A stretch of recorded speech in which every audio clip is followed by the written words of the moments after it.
A chisel scrapes against stone.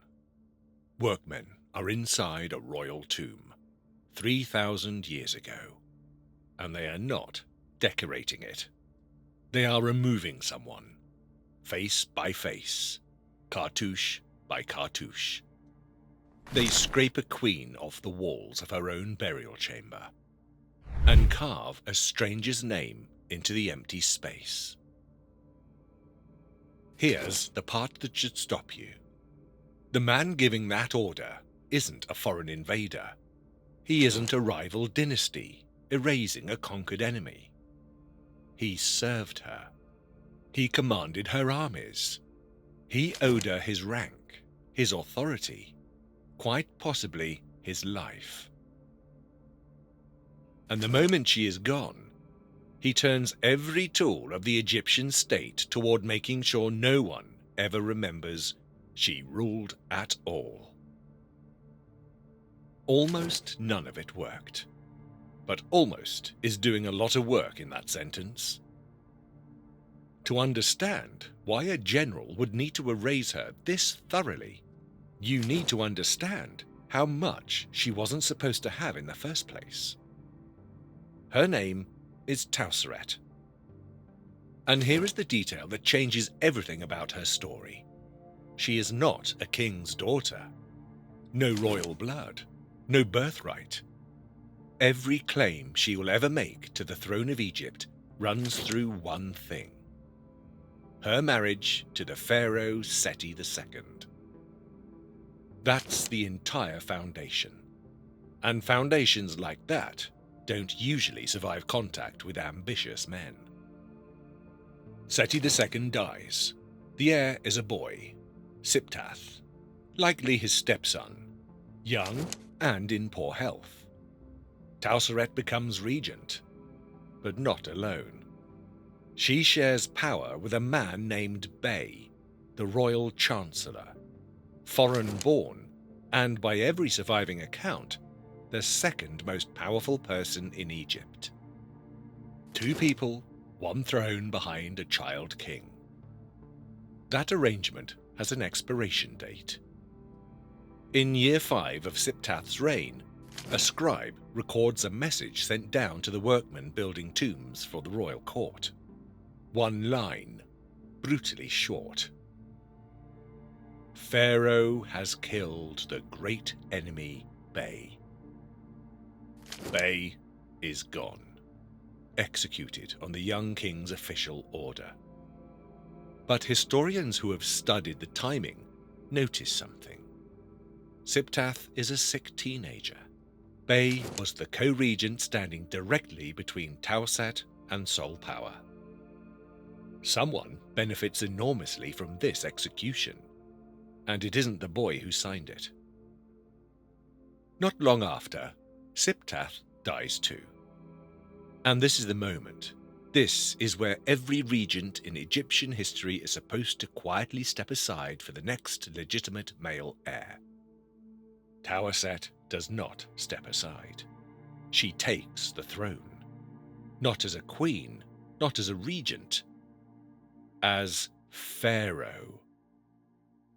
She adopts full royal titulary, the same formal names and epithets a king takes, blending male and female forms, because there is no existing template for what she's claiming.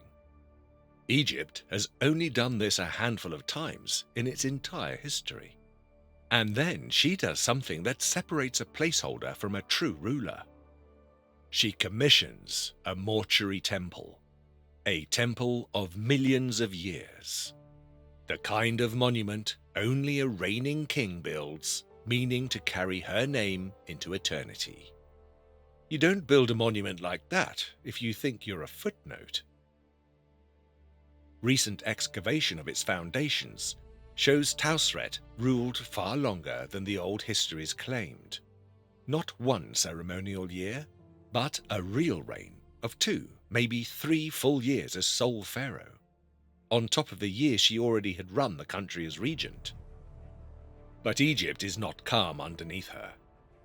In Canaan, Egyptian territory is slipping away, reportedly under the influence of an outside strongman. The histories call him Ursu, the self-made man. The empire her ancestors built is fraying at the edges. And holding what's left of that empire's military together is one man, a commander she trusts enough to give him the army. His name is Setnakhte. Setnakhte has no royal blood either, not close to the throne, not descended from Seti II's line. A career soldier who rose through appointment and battlefield command, most likely stationed on Egypt's western frontier, fighting off raiders for a king who trusted him with troops. And at some point, the general stops fighting Egypt's enemies and starts marching on Egypt's ruler. His own account of what happens next survives, carved into a stela at Elephantine. It doesn't sound like a smooth transition of power. It sounds like a country tearing itself apart. The land had been in confusion. One slew his neighbor, great and small. Some reconstructions placed Twosret herself in a chariot, leading her own soldiers into the field against the man who used to lead them for her. We don't know exactly how the fighting ends. What we know is what comes after. Twosret's name simply stops appearing in the historical record. No account of her death, no account of her capture, no trial, no confession. Nothing that Egypt ever officially admitted happened.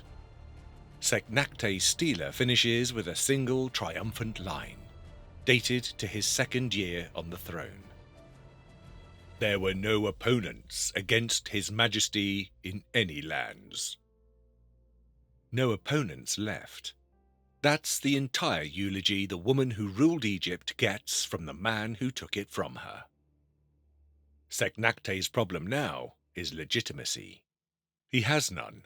No royal blood, no dynastic claim, just an army and a stela boasting that he'd won. So he does what usurpers with no bloodline have always done in Egypt. He erases the person whose legitimacy might outshine his own. He takes her unfinished tomb, the one built for her in the Valley of the Kings, and makes it his. Workmen replaster the walls. Every image of Twosret is chiseled away or painted over, replaced with Setnakhte's own face, his own name, his own titles. And here is the detail Egyptologists keep coming back to. Setnakhte also finds Twosret's late husband, Seti II, and gives him a proper, respectful reburial in a different tomb. He does not extend her the same courtesy. He reburies the husband. He erases the wife. That is not bureaucratic housekeeping. That is a decision about which of them is allowed to still exist. Twosret's mummy has never been identified. No tomb bears her name intact. No confirmed body has ever been found. Her half-finished mortuary temple, the monument built to declare she was a true king, outlives her by only a few years. Setnakhte's son, Ramesses III, has it dismantled. Its carved stone blocks are hauled across the Nile and reused as raw building material, inside the foundations of his own massive mortuary temple at Medinet Habu. Read that again. The stones that once spelt her name into eternity are now literally buried inside the monument built by the family that erased her. And when Ramesses III carves the official king's list on that same temple's walls, the list meant to run unbroken from god kings to his own father, her name is missing. Not damaged, not faded, left off entirely. As if she never sat on the throne at all. We've told this story before on this channel. A name chiseled off a wall, a dynasty erased by the men who came after. Egypt did this more than once. Go back far enough and you'll find the same pattern waiting. But Twosret's case cuts deeper because of who did the erasing. Not a rival dynasty, not a conquering foreign power.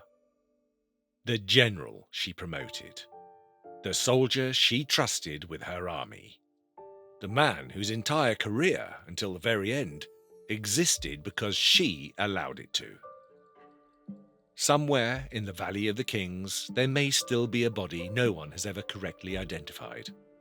A queen who ruled Egypt in her own name for years, buried under someone else's face. He erased her name first. History almost let him keep it erased. Egypt's golden age is full of names the men who came after tried to bury. If you want to keep pulling them back into the light, subscribe. Because every time we dig, we find another one they tried to erase.